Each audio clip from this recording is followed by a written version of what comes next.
Yang pertama adalah video based counseling. Nah, video based counseling ini atau biasa disebut dengan video conferencing counseling, ya merupakan teknologi yang paling mirip pelaksanaannya dengan konseling tatap muka. Ya, karena dari video based counseling, konselor bisa melihat dan juga bisa mendengar kliennya. Nah, tapi dalam melaksanakan video based counseling itu ada pertimbangan-pertimbangan khusus.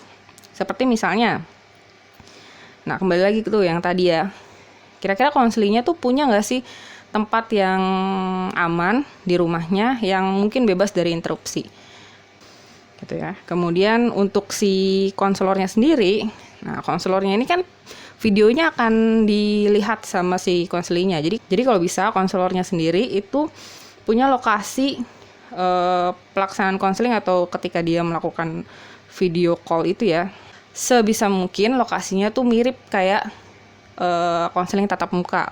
Jadi kalau misalnya punya kantor di sekolah misalnya ya mungkin di situ, atau kalau misalnya pun harus dilaksanakan di rumah, maka pastikan bahwa background atau sekitaran dari konselornya itu nggak ada informasi personal, jadi nggak ada foto, nggak ada hal-hal yang lainnya.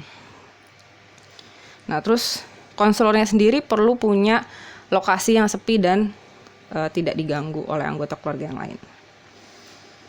Kemudian terkait dengan alat, nah konselornya harus memastikan bahwa kamera dan mikrofon serta speakernya itu berfungsi dengan baik. Pakai headset akan lebih baik.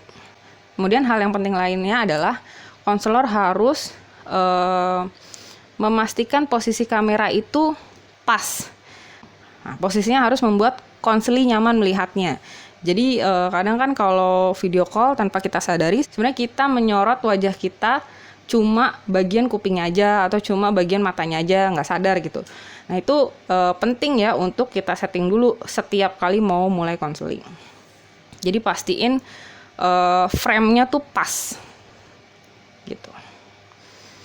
Jangan terlalu jauh tapi juga jangan terlalu dekat. Kemudian pelaksanaan video based counseling ini kan membutuhkan koneksi yang bagus dan kuota yang besar ya. Jadi sangat mungkin terjadi gangguan sinyal. Jadi konselor harus punya kesepakatan dengan konseli apa yang bisa dilakukan kalau misalnya sinyalnya hilang atau misalnya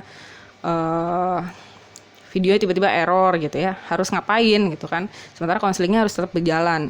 Nah mungkin punya kesepakatan bahwa oke, kalau misalnya ini error langsung pindah aja ke telepon gitu. Nah sekarang coba jawab, kira-kira apa aplikasi video based counseling yang bisa digunakan, kemudian jelaskan juga pertimbangannya.